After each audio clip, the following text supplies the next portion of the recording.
बिस्मिल्लाहिर्रहमानिर्रहीम। अस्सलाम वालेकुम फ्रेंड्स, क्या हाल चाल है, कैसे हैं आप सब। ये आपको जो बांस नज़र आ रहे हैं ये छत की तैयारी है। यहाँ पर बकरियों का शेड तैयार किया जा रहा था। बेचारी जब से ऐसे ही लावारस हैं, इनके सर पे छत नहीं है। ये छत तैयार की जा रही है, अभी मुकम्मल नहीं हुई।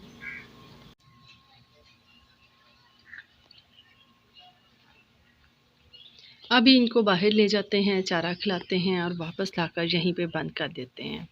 आरजी सी छत डाली हुई है, फ्लैक्स डाला हुआ है एक या तरपाल, बारिश से बचने के लिए, क्योंकि बकरियां बारिश को पसंद नहीं करती। बस उनका घर तैयार नहीं हुआ और बकरियों को ज़्यादा जल्दी थी आने की और वो हमारे घर तशरीफ़ ले आई। ये देखें, कोई बैठी है, कोई चल फिर रही है, बस ऐसे ही है सुस्त सी। ये वाली बकरी बीमार है, इसके पाँव पे चोट लगी है, शायद इसकी टांग ख़राब है। चोट नहीं लगी लेकिन इसमें कीड़े हैं। इसको रोज़ मेडिसिन लगाई जाती है और पट्टी बांध दी जाती है। अभी इसका ज़ख़म ताज़ा है। मौसम तो ऐसा नहीं है जिसे बांध के रखा जाए, लेकिन ये चलने से फिर बाज नहीं आती, ज़ख़म ज़्यादा ख़राब हो जाएगा। इसका ट्रीटमेंट चल रहा है, दुआ करें ये भी जल्दी से ठीक हो जाए।